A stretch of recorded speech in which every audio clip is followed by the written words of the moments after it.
नमस्कार। आइए सुनते हैं उर्मिला शुक्ल की लिखी कहानी एक और अहिल्या। जल्दी जल्दी तैयार होकर वे बस स्टैंड पहुंची, मगर बस का तो कहीं अता पता ही नहीं था। वैसे भी यहाँ बसों के आने जाने का कोई टाइम कहाँ होता है। अब प्राइवेट बसें हैं, आ गई तो आ गई, नहीं तो बाईपास रोड से ही चली जाती हैं और बेचारे गांव वाले इंतज़ार ही करते रह जाते हैं। सो उसे भी बस के इंतजार में समय तो काटना ही था। ये गांव का बस स्टैंड था, जहां टपरे नुमा एक ही होटल था। वहां पान बीड़ी और सिगरेट से लेकर साबुन तेल कंघी तक हर चीज मिलती थी। होटल के दोनों ओर लकड़ी का एक फट्टा रखा था। दोनों ओर चार चार ईंटें लगाकर उसे बेंच का रूप दिया गया था। पूरे बस स्टैंड में बैठने की यही एक जगह थी। सो वो भी वहीं बैठ गई थी। उसने देखा भट्टी पर चाय का पानी खोल रहा था और चाय देने वाला लड़का कोने में बैठकर ऊँघ रहा था। ये वही लड़का था जो बस के आते ही चाबी भरे गड्ढे की तरह फुदकने लगता है, एक हाथ में केतली और दूसरे हाथ में गिलास लिए। स्पेशल चाय, स्पेशल चाय। स्पेशल चाय की खनकती आवाज यात्रियों को घेरने लगती है। उस समय तो उसे अपनी उचकती हाफ पैंट का भी होश कहाँ रहता है, मगर ये हलचल बस कुछ देर ही रहती और फिर यही सन्नाटा। उसने देखा उस राह को जहां से होकर बस को आना था, मगर अब तक बस की कोई खबर नहीं थी। बैठे बैठे ऊब चली थी तो उसका मन किया कि तालाब की ओर निकल जाए और वो तालाब की ओर चल पड़ी थी। ये बड़ा तालाब कहलाता है और ये सिर्फ नाम का बड़ा तालाब नहीं है। इसमें 12 महीने इतना पानी रहता है कि इस गांव के साथ साथ आसपास के कई गांवों का निस्तार भी इसी से होता है। उसने देखा निर्मल पानी की उठती लहरों को जो हवा में हिलकोरे ले रही थी। वो सीढ़ियों पर बैठ गई। अब जल में उसका चेहरा नजर आने लगा था। अब कितना साफ है इसका पानी, मगर पहले इसका पानी ऐसा साफ नहीं था। और गांव भी तो, और पानी पर बनती बिगड़ती लहरों के साथ वे अतीत में झांकने लगी थी। तब उसकी नई नई पोस्टिंग हुई थी यहाँ। छोटा सा ये गांव नुमा कस्बा, कुछ भी तो ऐसा नहीं था यहाँ जो उसे बांध पाता। सो अपने काम के बाद ऊबती रहती थी और अपनी ऊब मिटाने के लिए अक्सर इधर उधर निकल जाती थी, कभी हरे भरे खेतों की ओर तो कभी इस तालाब की ओर। तब इसके घाट कच्चे थे, और घाट भी क्या, घाट के नाम पर इसके दोनों ओर 2-4 पत्थर रखे थे। एक मर्दाना घाट था जिसे यहाँ के लोग डौका घाट कहते थे, और एक जनाना घाट था जो डौकी घाट कहलाता था। गांव का निस्तार इन्हीं 2 घाटों से होता था और बाकी के दोनों छोर उजाड़ से पड़े थे। वहां जलकुंभी का साम्राज्य था, सो उधर कोई नहीं जाता था। उस दिन वो फुर्सत में थी, सो उधर ही चली गई थी। दिन डूबा चला था और रात उतरने वाली थी। वो लौट ही रही थी कि जलकुंभी वाले किनारे पर एक परछाई सी उभर आई। वो उस ओर बढ़ी तो परछाई कुछ साफ हुई।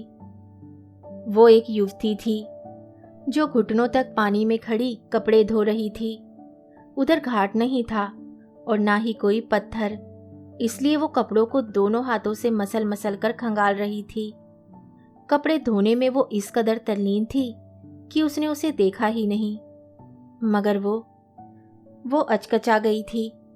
घाट छोड़कर इस दलदली और निर्जन किनारे पर, वो भी इस उतरते अंधेरे में, ऐसे एकदम अकेले, जबकि औरतों का घाट तो उधर है और यहाँ औरतें तो अपने घाट पर जाती हैं। फिर इसी उधेड़ बुन में उसका पैर एक पत्थर पर पड़ा और क्षण भर को वो लड़खड़ाई, फिर संभल गई, मगर पत्थर लुढ़क कर पानी में जा गिरा और छपाक की आवाज के साथ ही वह चौंक उठी और फिर धुले अनधुले कपड़े समेटे और भाग खड़ी हुई थी। उसने देखा उसकी चाल में भी भैंकी परछाइयां उतर आईं और उसका सावला चेहरा और सावला हो गया। अचकचा तो वो भी गई थी। उसका यूं जलकुंभी वाले घाट में कपड़े धोना और फिर मुझे देखकर यूं डर कर भागना, कैसा डर है ये, वो भी मुझसे? मैं भी तो उसी की तरह लड़की हूं, फिर ये भय? सोचकर वो उसके पीछे चल पड़ी। खेतों से होती हुई एक पगडंडी दूर पहाड़ी तक चली गई थी। पहाड़ी पर पहुंचकर उसने देखा वहां एक छोटी सी झोपड़ी थी, जिसकी छत पत्तों से बनाई गई थी और बांस की कमचिल का बना एक द्वार था। वो द्वार इतना छोटा था कि लगभग बैठकर ही उसमें प्रवेश किया जा सकता था। वे चाहती थी कि भीतर जाकर देखे मगर गई नहीं। उसने देखा झोपड़ी के सामने एक चबूतरा नुमा पत्थर रखा है।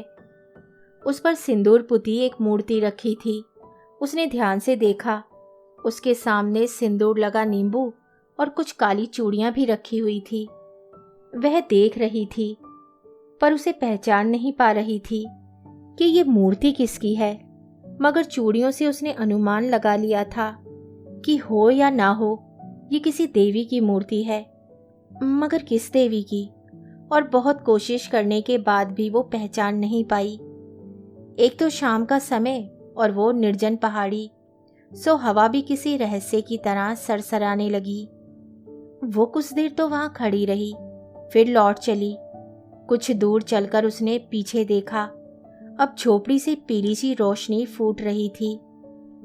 नमस्ते पटवारी बहन जी।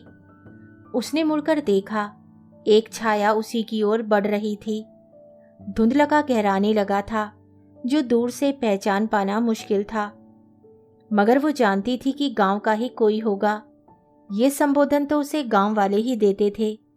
शुरू शुरू में उसे बहुत अटपटा लगता था। पटवारी बहन जी, ये भी भला कोई संबोधन है? मगर गांव वाले भी क्या करते? उन्होंने अब तक महिलाओं को स्कूल में ही देखा था और उन्हें बहन जी कहा करते थे। वैसे भी वह इस गांव के लिए तो पहली महिला पटवारी थी। उसे क्या कहें, उन्हें शायद समझ ही नहीं आया। सो अब उसे पटवारी बहन जी कहने लगे थे और अब तो उसे भी इसकी आदत सी हो चली थी।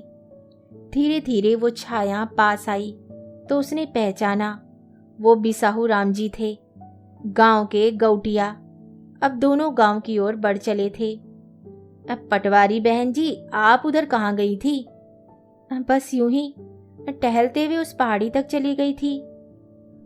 गौटिया जी, उस चबूतरे पर किस देवी की मूर्ति है?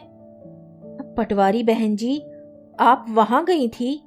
उस टोनही पहाड़ी पर? उसकी बात को अनसुना करते हुए गौटिया ने प्रति प्रश्न किया था। इसके साथ ही उनके चेहरे पर उसके लिए असीम दया उभर आई थी और वो चकित सी रह गई थी। इस दया के स्थान पर अगर क्रोध उभरता तो उचित होता। वो गांव के इस माहौल में, इतने अंधेरे में उसका यूं अकेले जाना क्रोध का कारण था। मगर ये दया भाव उसकी समझ से परे था। सो उसने पूछा, आप इतनी परेशान क्यों हो गए? ये पहाड़ी गांव से इतनी दूर भी तो नहीं है कि... तब उन्होंने बताया कि उस पहाड़ी पर रहने वाली वो युवती टोनही है। टोनही यानी वो डायन, जो लोगों को खा जाती है। मगर वो पहले ऐसी नहीं थी, बहुते गुनी थी वो। इतनी गुनी कि गांव भर में उसकी बराबरी में कोई नहीं था। मगर फिर ना जाने क्या हुआ कि उसने टोना सीख लिया। मसान जाके टोना जगाने लगी और सबसे पहले अपने बाप को खाया और बाद में तो गांव के कितने ही लोगों को खा लिया उसने। बूढ़े जवान, यहाँ तक बच्चों को भी नहीं छोड़ा उसने। तब तंग आकर हम लोगों ने उसे गांव से बाहर हकाल दिया। अब वो गांव के बाहर उस पहाड़ी पर रहती है। अब उससे मुक्ति है हमें। कहते हुए उनकी आंखें घृणा से झलक उठी और उसकी आंखों में निर्जन में कपड़े धोती, फिर धुले अधधुले कपड़े बटोरकर भागती उस युवती का भय उभर आया था। अब वो समझ गई थी उसके भय का कारण। किसी मनुष्य पर उसकी छाया जो पड़ गई थी, तो क्या वो सचमुच मनुष्य नहीं है? शायद नहीं, इन लोगों की नजरों में तो हरगिज नहीं। तभी तो। और उसका मन व्यथित हो उठा। गौटिया ने और भी बहुत कुछ बताया, उससे जुड़े कई किस्से भी सुनाए थे और अपनी कोलकी में मुड़ने के पहले उन्होंने उसे बैगा को दिखा लेने की बात कही थी, ताकि वो टोनी की मारक शक्ति से बच सके। और वो तो सिर्फ एक ही बात सोच रही थी कि ऐसा कैसे संभव है।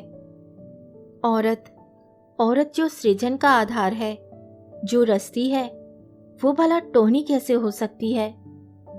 मगर इस इलाके में ये अंधविश्वास बहुत गहरे तक धंसा था। उसे अखबारों में पड़ी ऐसी अनेक घटनाएं याद हो आई थी, मगर जादू टोने पर उसे यकीन नहीं था।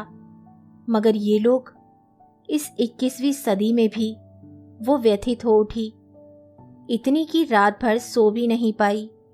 वो सोच रही थी उन लांछनों के बारे में जो उस युवती पर लगाए गए थे।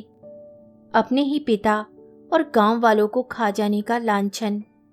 किसी मनुष्य को यूं पिशाच बना देना कितना आसान है इनके लिए। मगर दोष इनका नहीं, इनके माहौल का है, जिसमें इस तरह के अंधविश्वास पनपते हैं। और कोई विरोध करने वाला या सही स्थिति बताने वाला भी तो नहीं है।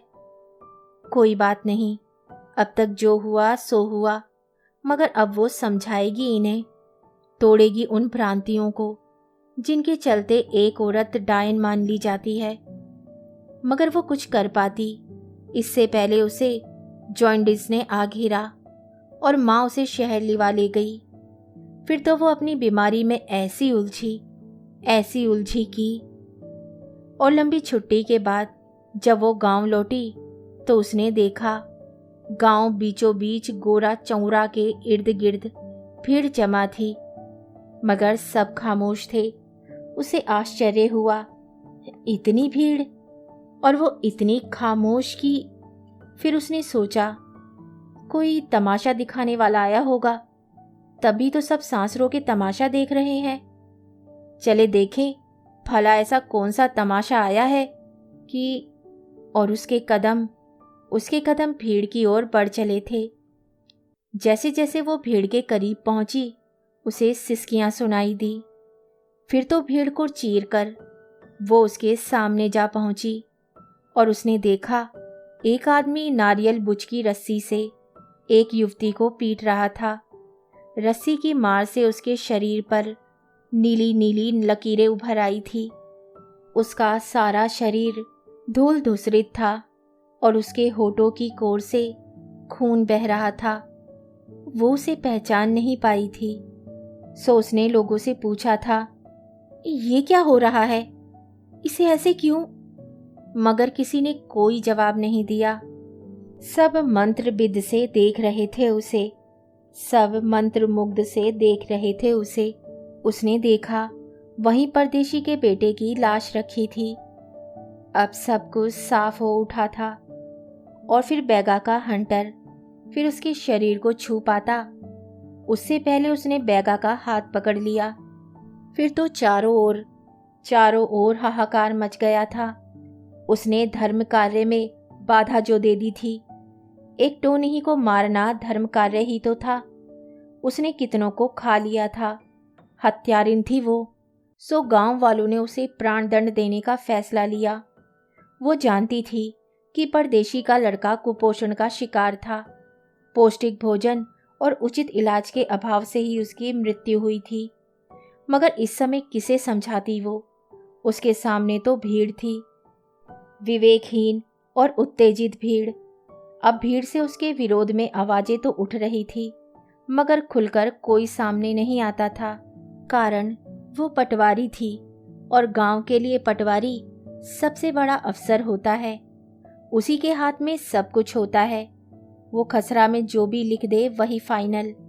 इसलिए लोग दबे मुंह ही उसका विरोध कर रहे थे और ये बात वो भी जानती थी।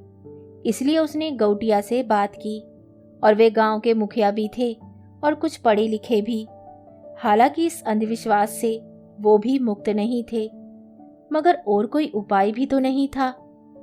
सो उसने उनसे अपनी बात कही और चेताया भी, अगर आप कुछ नहीं करेंगे तो मुझे पुलिस का सहारा लेना पड़ेगा।